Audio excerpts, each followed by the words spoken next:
নমস্কার। খনি শিল্পের সম্ভাবনা উদ্যোগ এই নিয়ে আজকে যখন আমরা অনুষ্ঠানে এসেছি তখন এই মুহূর্তে কলকাতায় চলছে পঞ্চম এশীয় মাইনিং কংগ্রেস। এই এশীয় মাইনিং কংগ্রেস থেকে ভারতের খনি শিল্পের কতখানি লাভ হচ্ছে, নতুন দিগন্তে কিভাবে উন্মোচিত হবে ভারতের খনি শিল্প, সেসব নিয়েই আজকে আমরা আলোচনায় বসেছি। আমাদের সঙ্গে রয়েছেন এই এশিয়ান মাইনিং কংগ্রেস, পঞ্চম এশিয়ান মাইনিং কংগ্রেসের চেয়ারম্যান অনিমেষ নন্দন সহায়, এবং উনি সিএমডি মহানদী কোলফিল্ডসও বটে। সঙ্গে রয়েছেন তাপস লাহিড়ী, যিনি মাইনিং জিওলজিক্যাল মেট্রোলজিক্যাল ইনস্টিটিউটের প্রেসিডেন্ট এবং সিএমডি বিসিসিএল, এবং ইন্দ্র প্রকাশ ওয়াধওয়া, ম্যানেজিং ওয়ার্কার ট্যাফকন গ্রুপ। এদের কাছ থেকে আমরা জানবো মোটামুটি আজকে যে পঞ্চম এশীয় কংগ্রেস যেটা হচ্ছে, এবং এ নিয়ে বোধহয় দ্বিতীয় কি তৃতীয়বার কলকাতায় হচ্ছে, তাই নাকি? পঞ্চমবার না, এটা পঞ্চম কংগ্রেস। কলকাতায় হচ্ছে কবার? প্রতিবারই কলকাতায় হচ্ছে। তো এই যে মাইনিং কংগ্রেস যেটা হচ্ছে কলকাতায়, এর থেকে ঠিক ভারতীয় শিল্পে, এবং যদিও আমরা এশিয়ার কথা বলছি, তো এর ফলে ভারতীয় খনি শিল্পের ঠিক কতখানি উপকার এই মুহূর্তে হবে বলে আপনারা আশা করছেন? দেখুন, বাস্তবে এই ধরনের ব্যবস্থাতে আমরা দেখতে পাই যে বিশ্বের সব জায়গাতে যেভাবে উন্নতি হয়েছে, টেকনোলজিক্যাল গ্রোথ হয়েছে, সেইটা আমরা কতটা আমাদের দেশে আনতে পারবো। এই এমজিএমআই 108 বছরের পুরনো ইনস্টিটিউট, তার 2500 জন সদস্য রয়েছে, ভারতবর্ষের 18 জায়গায় তার ব্রাঞ্চেস রয়েছে, এবং এটা এমন একটা সংস্থা যাতে বিশেষ নলেজ ব্যাংক উপস্থিত রয়েছে। এদের মাধ্যমে আমরা যদি দেশকে ঊর্জার ক্ষেত্রে যদি আমরা স্বনির্ভরশীল বানাতে পারি, তার জন্য এই ধরনের কংগ্রেস বা এই ধরনের এক্সিবিশন প্রচণ্ডভাবে দরকার। এটা আরো বেশি করে দরকার। আর আপনি দেখেছেন এইবারকার যে থিম আমরা রেখেছি, সেটা হচ্ছে কিভাবে অপরচুনিটি ক্রিয়েট করা যায় ইনভেস্টমেন্টের জন্য, যাতে করে আমাদের যে দেশের অনেক যে ডিমান্ড সাপ্লাই গ্যাপ, যে ডলারের আপূর্তি করতে হচ্ছে সরকারকে, সেটা কম করা যায়। সেই উদ্দেশ্যে আমরা এই কংগ্রেসটাকে খুব উপযোগী মনে করছি। আমার সঙ্গে এই কংগ্রেসের চেয়ারপারসন রয়েছেন। ওর কাছে যাচ্ছিলাম সহায় সাহেব, এই যে কথাটা হলো যে অপরচুনিটিস ফর ইনভেস্টমেন্ট, যে বিনিয়োগের সম্ভাবনা, এটা সম্পর্কে আপনি যদি কিছু বলুন। इस कांग्रेस में करीब 26 कंट्रीज से लोग आए और अपने टेक्नोलॉजिकल एडवांसेस के बारे में बताया। हम लोगों ने उनको बताया कि हमें क्या रिक्वायरमेंट्स हैं हमारी और किस किस एरियाज में वो इन्वेस्ट कर सकते हैं। तो इससे हमें लगता है कि टेक्नोलॉजिकल एडवांसेस के कारण हमारी ग्रोथ कोल प्रोडक्शन की और माइनिंग और की अदर थिंग्स की हो सकती है, और ये होगा तभी हमारी पावर सेक्टर इंप्रूव करेगी और बाकी इंडस्ट्री और इकोनॉमिक डेवलपमेंट होगा हमारी कंट्री का। इसलिए मैं समझता हूँ कि ये जो हम हर अल्टरनेट ईयर करते हैं, इसका ये बहुत उपयोगी है हमारे लिए। वाधवा साहब, আপনাকে একটু জিজ্ঞেস করি, आपसे पूछ रहे हैं कि ये जो एग्जीबिशन जो हो रहा है, तो एग्जीबिशन के बारे में बताइए कि 28 कंट्री से लोग आए हैं, जैसे कि साहब ने बताया। तो जो एग्जीबिशन से कैसा इंटरेस्ट आप देख रहे हैं लोगों में, कंपनीज में? मैं इंटरेस्ट का आपको बताऊं कि जब एमजीएमआई के 100 साल पूरे हुए थे, तो दे टुक ए डिसीजन कि एक वर्ल्ड माइनिंग कांग्रेस बॉडी है जो अलग अलग देशों में हर 3 साल 4 साल बाद ऐसी एक कांग्रेस करती है और एग्जीबिशन भी होती है। और जब 100 साल कंप्लीट हुए 2006 में, तो उन्होंने कहा एक एशियन माइनिंग कांग्रेस स्टार्ट की जाए और उसके साथ कॉन्करेंट एग्जीबिशन भी स्टार्ट की जाए। और चांस की बात है कि 2003 में जब वर्ल्ड माइनिंग कांग्रेस और एग्जीबिशन इंडिया में हुई थी, तो TAFCON was also fully associated. That event had 52 countries participating with 22 ministerial delegations from the world over, and was rated as the best ever held. Not that we organized it well, it was that the world was looking at India, and then it was felt कि Europe और America में जो है economic development इस तरह की है कि उनकी रिक्वायरमेंट्स नहीं है, वो प्रोडक्शन करते हैं, उनकी अपनी कंजम्पशन नहीं है, वो ज़्यादा एक्सपोर्ट पे डिपेंड करते हैं। उसमें चाइना, इंडिया और एशियन देश बीच में आते हैं। और ये कंसिस्टेंट एक डिक्लेरेशन था एमजीएमआई से जो 10 साल से चल रहा है और हो सकता है 100 साल तक चले। और ये भी हो सकता है कि एशियन माइनिंग कांग्रेस में भी वर्ल्ड माइनिंग कांग्रेस से आगे बढ़ सकती है। नॉट दैट कि हाँ भी इसमें बहुत करिश्मा है इवेंट में, बट ये है कि India is a future and we have such a great minerals, but सिर्फ टेक्नोलॉजी और इन्वेस्टमेंट और may be sometime very expert man power, तो इसी को ढूंढने के लिए ये 2 साल बाद ये एक प्लेटफॉर्म क्रिएट किया जाता है जिसमें टेक्नोलॉजिकल पॉलिसीज इश्यूज और जो मैंने कि प्रैक्टिकल इश्यूज होती हैं वो कांग्रेस में डिस्कस होती हैं, और जिसमें से मतलब कि 28 कंट्री में से 600 डेलीगेट से ऊपर, और जिसमें पूरा का पूरा जो है सरकार का जो मशीनरी है पॉलिसी के हिसाब से 6 मिनिस्ट्रीज हैं, कोल, माइंस, स्टील, पावर, एनवायरनमेंट, ये सारे सपोर्ट करते हैं। उनके आइडियाज आते हैं, उनके पेपर्स आते हैं, उसको एमजीएमआई डेलिब्रेट कराता है विद फॉरेन पार्टिसिपेंट्स, और उसी को साइमल्टेनियसली जो है एक प्लेटफॉर्म होता है शोकेसिंग। तो उसमें यह है कि जो डेवलपमेंट दिखाई देती है उसी से ही मालूम चलता है कि हम कहाँ पे हैं, कितना और आगे बढ़ना है, कितना हमें और चाहिए है। तो that is how this is a great platform for the country as well as for the neighbouring countries who can not hold such platforms. Tapas babu, উনি যে বললেন যে हम लोग कहाँ মানে আমরা কোথায় আছি এবং কোথায় যেতে হবে, তো ঠিক এই মুহূর্তে আমরা কোথায় আছি এবং কোথায় যেতে হবে আমাদের? দেখুন, আমাদের ঊর্জার ব্যাপারে, এনার্জির ব্যাপারে আমরা সম্পূর্ণভাবে এই কয়লা, যেটাকে আমরা ফসিল ফুয়েল বলি, তার উপরে নির্ভরশীল। এখন আমাদের আজকের দিনে যে পরিস্থিতি, তাতে আমরা প্রায় 100 মিলিয়ন টন কয়লা বাইরের থেকে আমাদের আনতে হচ্ছে। আজকে আমাদের ভারত কিন্তু পৃথিবীতে 3 নম্বর বোধহয় কয়লা উৎপাদন। কয়লা কেবল উৎপাদনের নয়, কয়লার ভান্ডার হিসাবেও আমরা 3 নম্বর। বেশ। তো আমরা ভান্ডার থাকা সত্ত্বেও কয়লা বের করতে পারছি না। এটা একটা বিশেষ চিন্তার ব্যাপার সবার জন্য। এতে দেশের আমাদের যখনই আমরা ইম্পোর্ট করছি তখন আমাদের ডলার আমাদের দিতে হচ্ছে, সেটা আজকে ধরুন 60,000 কোটি টাকা in the form of dollar আমাদের বেরিয়ে যাচ্ছে বছরে বছরে। সেটা আরো 3-4 বছর যদি এইভাবেই চলতে থাকে সেটা দ্বিগুণ হয়ে যাবে। এই পরিস্থিতিতে খুবই প্রয়োজন যে আমরা আমাদের নিজস্ব যে ভান্ডারণ সেটার থেকে আমরা কয়লা বের করি। এর জন্য আমরা দেখুন ওপেন কাস্ট, যেটাকে আমরা খোলা খনি বলি, সেই ওপেন কাস্টে আমরা কিন্তু যথেষ্ট পারদর্শিতা হাসিল করেছি, কিন্তু একটা জায়গা যেটা আন্ডারগ্রাউন্ড মাইনিং বলা হয়, সেইখানে আমাদের টেকনোলজিতে আমরা কিন্তু অনেক পিছিয়ে রয়েছি। যার জন্য এই যে কংগ্রেস বা এই যে এক্সিবিশন হচ্ছে, পোল্যান্ডের প্রায় 70-75 জনের একটা ডেলিগেট এসছে, তার মধ্যে পোল্যান্ডের মিনিস্টার 3 জন মিনিস্টার এসছেন। তো এই এই এই জিনিসগুলির থেকে আপনি আন্দাজ লাগাতে পারেন এটার কি মাহাত্ম্য এবং এটাতে কি সুবিধা হবে দেশের। বারবারই কথাটা ফিরে আসছে টেকনোলজি, প্রযুক্তির কথা। তো টেকনোলজিতে আমরা কোথায় পিছিয়ে আছি বা গ্যাপটা কোথায় হচ্ছে টেকনোলজিতে? গ্যাপটা আছে बेसिकली इक्विपमेंट को लेकर के है। हमारे यहाँ अंडरग्राउंड माइनिंग इक्विपमेंट मैन्युफैक्चरर्स नहीं है, तो मोस्टली हमें इंपोर्ट करना पड़ता है। तो उसमें क्या होता है कि अब स्पेयर सप्लाई में दिक्कत होती है। इक्विपमेंट अगर आज कुछ ख़राब हो गया तो स्पेयर्स इंपोर्ट कराना होता है। तो इसमें एक जॉइंट वेंचर या कोलैबोरेशन की बात चल रही है, बल्कि कई लोगों ने शुरू किया है। ओपन कास्ट में तो काफ़ी आगे बढ़ गया है। इनफैक्ट बाकी लोगों ने पीएनएच वगैरह ने तो अपना यहाँ पे ही शुरू कर दिया है, अपना प्लांट बिठा दिया और यहाँ से एक्सपोर्ट करते हैं। लेकिन अंडरग्राउंड में अभी इतना शुरू नहीं हो पाया। उसका कारण नहीं कि अंडरग्राउंड में प्रोडक्शन हमारा कम होते जा रहा है।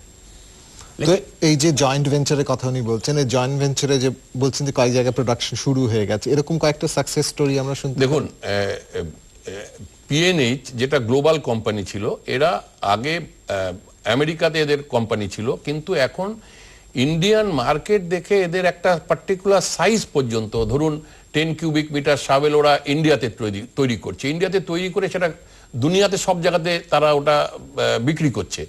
প্রশ্নটা হচ্ছে যে আমরা আজকের দিনে যে মাইনিং করছি সেই মাইনিংটা ওপেন কাস্টে আমাদের অনেক রকমের এনভায়রনমেন্ট ড্যামেজ হচ্ছে, আমাদের বিস্থাপন হচ্ছে, এই যে জিনিসগুলি সেটা যদি আমি আন্ডারগ্রাউন্ডে শিফট করি এটা অনেক কম হবে। আর ওপেন কাস্টে মাইন করবার একটা লিমিটেশন রয়েছে, এক লিমিটেশনের পরে আপনি ওপেন কাস্ট করতে পারবেন না। এখন যদি আন্ডারগ্রাউন্ডে যদি টেকনোলজি না আনি তাহলে আমাদের পক্ষে ওটা কিন্তু চালানো এই জন্যই সম্ভব না, এটা ভীষণ কস্টলি হয়ে যায়। আমাদের ওএমএস যেটাকে আউটপুট পার ম্যানশিপ বলি সেটা প্রচণ্ডভাবে খারাপ, যেটা বিদেশে যদি 20 হয় আমাদের এখানে 0.5, মানে আমরা প্রায় 40 গুণ বেশি খরচা করছি প্রত্যেক টন কয়লা বের করবার জন্য আন্ডারগ্রাউন্ড মেথডে। সেটাই যদি আমরা টেকনোলজি, যেমন পোল্যান্ডে আন্ডারগ্রাউন্ডের টেকনোলজি ভালোভাবে রয়েছে, আমরা যদি সেটাকে আনতে পারি, আন্ডারগ্রাউন্ড হলে কি হবে, এনভায়রনমেন্টের আপনার প্রবলেম কম হবে, ল্যান্ডের প্রবলেম কম হবে, লোকের বিস্থাপনের সমস্যাটা কম হবে, এবং যে কোনো জিনিসই সাস্টেনেবল তখনই হয় যদি আপনি প্রযুক্তিকে সঙ্গে নিয়ে চলেন। আজকে আমাদের প্রযুক্তির সঙ্গে চলার জন্য গত 40 বছরে ওপেন কাস্টে কিন্তু আমরা 0 থেকে 400 মিলিয়ন টনে চলে এসেছি, কিন্তু আন্ডারগ্রাউন্ডে 80 থেকে 30-35 মিলিয়নে চলে এসেছি। তো এই যে নিচে নামার ধাপটা, এটাকে বাড়াতে হবে, এর জন্য টেকনোলজি চাই। এটা যদি আমরা করতে পারি তাহলে এই ধরনের কংগ্রেস বা এই ধরনের সিচুয়েশন প্রচন্ডভাবে দরকার। আপনি দেখুন আমরা ওপেন কাস্ট করাতে যে অসুবিধাগুলি ফেস করছি, সবাই বলছে জলের স্তর কমে যাচ্ছে, এনভায়রনমেন্ট খারাপ হয়ে যাচ্ছে, আমরা কিন্তু প্রচুরভাবে ওটাকে মানে ভরপাই করছি।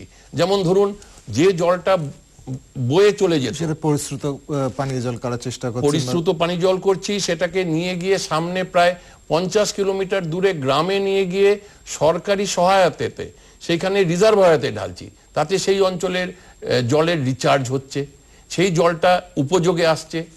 তারপরে আপনি দেখুন আগে যে এনভায়রনমেন্টে আমরা যেটা গ্রিন কভার মানে গাছ লাগিয়ে দিতাম, সবুজায়ন করতাম, এবার আমরা কিন্তু সবুজায়ন করেই শান্ত নই। এবার আমরা কি করছি, forest research institute, Dehradun, Delhi university, এদের সবাইকে নিয়ে আমরা পাইলট প্রজেক্ট করছি ইকোলজিক্যাল রেস্টোরেশন, মানে প্রাকৃতিক সম্পদ আমরা আবার তৈরি করছি। যদি মাইনিং এ কোনো ধ্বংস হচ্ছে, অন্যদিকে আমরা সেটাকে বানাচ্ছি।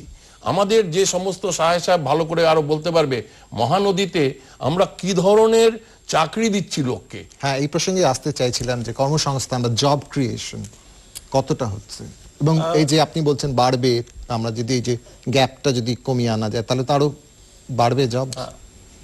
पॉलिसी ये है कि लैंड जहां भी हम लेंगे उसके अगेंस्ट में जॉब देते हैं। उड़ीसा में पर्टिकुलरली जहां महानदी कोलफील्ड सिचुएटेड है, अगर सारा लैंड ले लिया उनका और उनको शिफ्ट करना है तो जितने भी मेल मेंबर्स हैं 18 साल के ऊपर, उनको सभी को नौकरी देनी होती है। हर साल हम करीब 1000 जॉब देते हैं हर साल।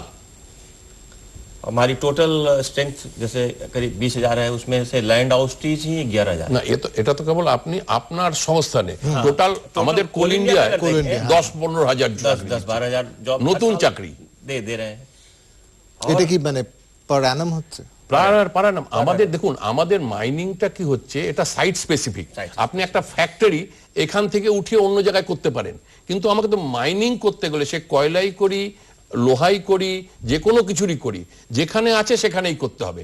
আর মানে বাস্তবে দেখা যায় এগুলি হচ্ছে আপনার বস্তুত যেগুলি রিজার্ভ ফরেস্টের নিচে রয়েছে, আদিবাসী প্রদূষিত জায়গা, যেটা আইসোলেটেড জায়গা, ওইসব জায়গাতে রয়েছে। এখন ওইখানে যখনই আমরা কিছু করতে যাচ্ছি তার আগে লোকে চাইছে যে আমাদের ক্ষতিপূরণ কি হবে। একটা ক্ষতিপূরণ সরকারি সংস্থা হিসাবে কোল ইন্ডিয়া বা এই ধরনের এনএমডিসি, কোল ইন্ডিয়া, স্টিল অথরিটি, তারা তাদের একটা চাকরি সংস্থান হচ্ছে, কিন্তু এটা কিন্তু নামমাত্র। বেশি চাকরি হচ্ছে কিন্তু ইনডাইরেক্ট, যেটা আমরা বলছি একটা যে কোনো জায়গায় আজকে একটা মাইন্স খুললে আপনি 10 বছর পরে ওখানে একটা ছোটখাটো শহর হয়ে যাচ্ছে, সেই শহরে সব রকমের লোকের জীবিকা হচ্ছে। তো এইটা একটা বড় জিনিস, যত আমি এটাকে বাড়াবো তত বেশি এই ধরনের শহর তৈরি হবে। আমরা যার জন্য অনেক সময় বলছি আমরা কর্পোরেট ভিলেজ তৈরি করব। আমাদের সিএসআর ফান্ডে আমাদের যে পয়সা রয়েছে সেই পয়সাটাকে দিয়ে আমরা যদি শহর এবং মানে কর্পোরেট সোশ্যাল রেসপন্সিবিলিটি, এটাতে আমাদের কি হচ্ছে, আমাদের বেসিক্যালি এটাতে কিছু, এটা নতুন কনসেপ্ট, ডিপি থেকে গত কয়েক বছর ধরে এই কনসেপ্টটা সবাইকে বলা হয়েছে এবং সেটা ম্যান্ডেটরি করা হয়েছে। যদি আমি পয়সা খরচা না করতে পারছি, ওই ফান্ডটা কিন্তু থেকে যাচ্ছে, ওটা কিন্তু বছরে বছরে বেড়ে যাচ্ছে এবং সেটাকে কিন্তু আমাকে সিএসআরই খরচা করতে হবে, সেটা আমি অন্য কোথাও খরচা করতে পারবো না। এটা হচ্ছে একটা, এই জিনিসটাকে যদি আমরা আরো বৃহৎ ভাবে নিয়ে যেতে পারি, তাহলে মাইনিং এর জন্য যে পেন যেটা হচ্ছে সোসাইটিতে, যারা ডিসপ্লেসড হচ্ছে তাদের মধ্যে, সেটা কিন্তু অনেক কমে যাবে। বেশ, আচ্ছা একটা কথা এখানে ওঠে যে বিশ্বমানের একটা খনি শিল্প তৈরি করতে গেলে কিছু সংস্কারের দরকার হয় বা reforms. World class mining policy করতে গেলে what are the kind of reforms that we need? Basically দেখুন, যদি আমরা আজ পর্যন্ত আমাদের যে কনসেপ্ট অফ মাইনিং 1800 শতাব্দীতে যখন শুরু হয়েছিল, তখন এটা ছিল অ্যাবসলিউট ম্যানুয়াল থেকে আমরা সেমি মেকানাইজড পর্যায়ে পৌঁছেছিলাম। কিন্তু যতক্ষণ না আমরা ফুল মেকানাইজড পর্যায়ে পৌঁছবো, ততক্ষণ আমরা কিন্তু এই সংস্কারটাকে পূর্ণ সংস্কার হয়েছে বলতে পারবো না। যার জন্য এই যে আজকে পোল্যান্ড থেকে 2 জন মিনিস্টার বা 3 জন মিনিস্টার, 75 জনের টিম, চেকোস্লোভাকিয়া থেকে পুরো টিম এই যে এসছে, তারা এটা দেখে, এই এক্সিবিশন দেখে, এই কংগ্রেস দেখে, পার্টিসিপেশন দেখে প্রচন্ডভাবে মুগ্ধ। তারা বলছে যে যখন ভারতবর্ষে এত বড় একটা মার্কেট রয়েছে, যেখানে আজ থেকে 2-3 বছর পরে এই গ্যাপ যেটা 100 মিলিয়ন, সেটা 200 মিলিয়ন হয়ে যাবে। তার মানে কি, আমাদের এইখানে একটা প্রচুরভাবে চাকরির থেকে শুরু করে সবকিছুরই একটা ব্যবস্থা এই মাইনিং সেক্টরে, কোর সেক্টরে। আজকের থেকে কমসে কম আরো 50 বা 100 বছর পর্যন্ত সম্পূর্ণভাবে দেশ নির্ভরশীল থাকছে এই কয়লাজাত এনার্জি সেক্টরের কাছে। সুতরাং এটার কোনো সাবস্টিটিউট নেই। এবং মোর সাচ কংগ্রেস, মোর সাচ এক্সিবিশন, এটাতে ইন্টারঅ্যাকশন হবে, বায়ার সেলার ইন্টারঅ্যাকশন হচ্ছে, একজন আরেকজনকে জানতে পারছে, কে কার কাছে যাবে বুঝতে পারছে, এটাই একটা বিশাল জিনিস। जी बायर सेलर मीट जो हो रहा है, क्या कैसा देख रहे हैं आप? बायर सेलर मीट का सेल कैसा हो रहा है? सेलिंग का ऐसे है कि जो मेजर प्लेयर्स इंडिया में हैं, जैसे कोल इंडिया है, स्टील अथॉरिटी ऑफ इंडिया है, एनएमडीसी है, आयरन ओर को है, या हिंदुस्तान कॉपर है, या जितनी भी मेजर माइनिंग का मेटल्स एंड मिनरल्स कंपनीज होती हैं, वो बताती हैं कि अगले 5 से 10 साल हमारा क्या एक्सपेंशन प्लान्स है, क्या हमारा इन्वेस्टमेंट है और क्या हमें इक्विपमेंट चाहिए है। तो जो फॉरेन के खास तौर पे और इंडियन की भी जो कंपनीज जो इंटरेस्टेड होती हैं सप्लाई करने के लिए, वो आके ना सुनती हैं और फिर जो है आपस में एक्सचेंज ऑफ नोट्स हो जाता है, इंट्रोडक्शन हो जाती है। और फिर इस इवेंट के बाद, जैसे ये 2 दिन से इवेंट चल रहा है, 2 दिन और ये एग्जीबिशन चलेगा और कांग्रेस 1 दिन और हयात एजेंसी में चल रहा है। और एग्जीबिशन जो है, कैसा इंटरेस्ट आप देख रहे हैं इंटरेस्ट जो है बायर्स में? बायर्स में जो है, अभी तक जो 2 दिन में रिपोर्ट्स आई हैं, वो कह रहे हैं कि लास्ट टाइम से जो है एटलीस्ट अबाउट 100% बेटर इंटरेस्ट है। 100% बेटर इंटरेस्ट है। तो एक पॉजिटिव साइन मानते हैं आप इसको? इसको पॉजिटिव साइन इसलिए मानते हैं कि कुछ चीजें हिंदुस्तान में रुकी हुई हैं माइनिंग सेक्टर से। वो लोग सोच रहे हैं कि ये जो इन्वेस्टमेंट होती है 5-7 साल पहले करनी पड़ती है, कई टेंडर्स होते हैं, कई टेक्नोलॉजिकल होते हैं, तो वो उसी को वेट कर रहे हैं कि जैसे जैसे पॉलिसीज और आए और टेंडर्स आए, तो फिर जो है उनका इंटरेस्ट तो है, क्योंकि उन्होंने अपने ऑफिसेज खोले हुए हैं पिछले 5 साल 10 साल से, तो वो जाना नहीं चाहते वापस, बट ये रिक्वेस्ट करते हैं कि जो जल्दी से जल्दी जो है ये पॉलिसीज है ना इम्प्लीमेंट हो, या जितने भी प्रोजेक्ट्स कोई रुके हुए हों वो तेजी से आगे चले। বেশ, আচ্ছা এখানে একটা কথা এখানে এসে যায় যে আপনি যে বলছিলেন যে প্রযুক্তিগত যে একটা অভাব রয়ে যাচ্ছে, তার জন্য আমাদের কিছুটা নিশ্চয়ই গবেষণার প্রয়োজন আছে, রিসার্চ की जरूरत है। तो रिसर्च आर&डी में क्या काम हो रहा है साया साहब? आर&डी में हमारे माइनिंग से रिलेटेड जो जो प्रॉब्लम्स आती हैं, वो अगर कहीं ऑलरेडी सॉल्व हो गया है तो उनके साथ हमारा कोलैबोरेशन करते हैं हम। हमारे यहाँ जितनी भी कॉलेजेस हैं, यूनिवर्सिटीज़ हैं, उनके साथ में कोल इंडिया का, जैसे हम लोग कोल इंडिया कोलैबोरेशन होता है और डिफरेंट कंपनीज भी करती हैं, तो उसके ऊपर में हमारा रिसर्च प्रोजेक्ट बनता है और एक्चुअल माइंस में जाकर के फिर उसका हम लोग वो एक्सपेरिमेंट करते हैं, उसको ट्राई करते हैं सॉल्व करने की। তাপস বাবু, এবার একটু আমরা কয়লা ছেড়ে যদি অন্য শিল্পের দিকে যাই, যে কয়লা ছাড়া যেসব শিল্প রয়েছে সেখানে সম্ভাবনা কিরকম? দেখুন, কয়লার সঙ্গে সব শিল্প এই জন্যই জড়িত, যতক্ষণ না আপনি এনার্জি প্রোভাইড করতে পারবেন ততক্ষণ আপনার কোনো ইন্ডাস্ট্রি আসবে না, সে যে কোনো রকমের ইন্ডাস্ট্রি হোক। আপনি দেখুন গভর্নমেন্ট এখন চিন্তা করছে যে 300 মিলিয়ন টন আমি স্টিল বানাবো। এখন এই স্টিল বানাতে গেলে 40% অংশ হচ্ছে কয়লার। সুতরাং এই 40% অংশই কেবল দরকার নেই, 40% না হলে কিন্তু 300 মিলিয়ন স্টিল হবে না। এখন প্রশ্নটা হচ্ছে যদি স্টিল না হলো ইনফ্রাস্ট্রাকচার ডেভেলপ হবে না, যদি ইনফ্রাস্ট্রাকচার ডেভেলপ না হলো তাহলে অন্য ছোট ছোট ইন্ডাস্ট্রি আসবে না। তো ইট ইজ রিলেটেড জিনিস, ভীষণভাবে রিলেটেড। সুতরাং আমরা যেটা আজকে আমরা করছি বা যেটা আজকে দেশের জন্য সবচেয়ে বড় প্রয়োজন সেটা হচ্ছে সাস্টেনেবল এনার্জি। আমরা যদি জাস্ট 2 বছর 4 বছরের জন্য এনার্জির কথা চিন্তা করি তাহলে হয়তো অনেক রকম উপায় খুঁজে পাওয়া যাবে, কিন্তু সাস্টেনেবল এনার্জি কেবলমাত্র ফসিল ফুয়েলের মাধ্যমেই পাওয়া যাবে নেক্সট 50 বছর বা হতে পারে 100 বছর, যতক্ষণ না পর্যন্ত নিউক্লিয়ারে বা রিনিউয়েবল এনার্জিতে আমরা সাকসেসফুলি এন্টার করতে পারবো। আর বেসিক জিনিস, আরেকটা জিনিস দেখুন, লোকে এটা বুঝতে পারছে যে ধীরে ধীরে যতক্ষণ না ডেভেলপমেন্ট হবে ততক্ষণ এই আনএমপ্লয়মেন্ট প্রবলেম সলভ হবে না বা কোনো রকমেই একটা ব্যবস্থা সমাজের মধ্যে আনা যাবে না। এই জন্য আমি মনে করি যে এই যে প্রয়াস, এই যে চিন্তা, এটা নিশ্চয়ই যেমন মিস্টার ওয়াদা বললেন যে এটা বিশ্বস্তরীয় হওয়া উচিত। It should not be restricted two Asian mining Congress, এটা হওয়া উচিত ওয়ার্ল্ড মাইনিং কংগ্রেস। আচ্ছা, আমরা একদম আমাদের অনুষ্ঠানের শেষের দিকে চলে এসেছি। খালি খুব সংক্ষেপে যে নতুন যে মাইনিং পলিসি হয়েছে এ সম্পর্কে কিছু বলতে পারবেন, যে নতুন মাইনিং ইতিবাচক দিকগুলো কি আমরা দেখছি?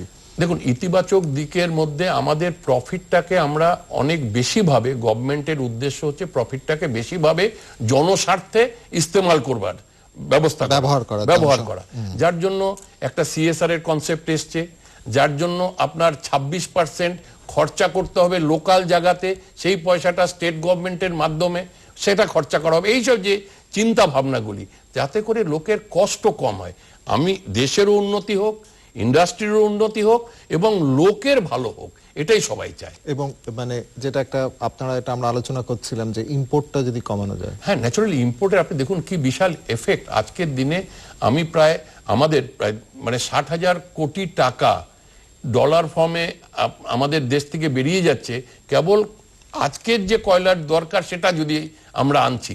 যদি আমাদের দেশের কয়লার উৎপাদন না বাড়ে সেটা ডবল হয়ে যাবে আজ থেকে আরো 2-3 বছর পরে। এটা ভীষণ চিন্তার ব্যাপার। কোত্থেকে আসবে? গ্রোথ হবে না। যদি এনার্জি না আসবে তাহলে গ্রোথ হবে না। এনার্জি ছাড়া, কয়লা ছাড়া আপনি এনার্জি তৈরি করতে পারবেন না। এটা একটা সব মিলিয়ে একটা চিন্তার ব্যাপার। বেশ, আমরা এশিয়ান মাইনিং কংগ্রেসের প্রেক্ষিতে আজকে যে আমাদের আলোচনা হচ্ছিল সেই আলোচনা থেকে মোটামুটি একটা চিত্র উঠে এলো যে যারা এই কংগ্রেসটার আয়োজন করেছেন বা যারা এটাতে অংশ নিচ্ছেন তারা কিন্তু কেবলমাত্র আজকে বা কালকের কথা ভাবছেন না, তারা আগামী 50, 60 কিংবা 100 বছরের কথা ভেবেই তাদের নীতি প্রণয়ন করছেন। আমরা আশা করব যে তারা তাদের কাজে এগিয়ে যাবেন। একই সঙ্গে যে কথাটা তারা বললেন যে পরিবেশ সচেতন হয়ে কাজ করছেন এবং এই পরিবেশ সচেতনতাটাও যে ভীষণভাবে দরকার সেটাই তাদের কথার মাধ্যমে উঠে এলো। আজকে আমাদের অনুষ্ঠান এখানেই শেষ। আপনারা যারা আমাদের অনুষ্ঠান দেখলেন আপনাদের সকলকে নমস্কার, শুভরাত্রি। Thank you.